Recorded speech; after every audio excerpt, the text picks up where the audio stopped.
আসসালামু আলাইকুম সুপ্রিয় দেশবাসী।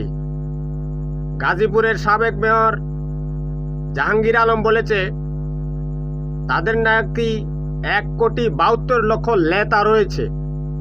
বুঝছেন? এবার চিন্তা করেন কত লেতা তাদের। এত লেতা দিয়ে তারা করে কি? এত লেতা ওই যে পাবলিক টয়লেট দখল করে, রাস্তা দখল করে, সরকারি রেলের জায়গা দখল করে, ব্যাংকের জায়গা দখল করে। ওই কোনো রাস্তায় দেখা গেছে 5 টন গম দিয়েছে, 4 টন খেয়ে ফেলেছে, 1 টনের কোনো মতে কাজ করে। এভাবে এরা লেতা ফালে।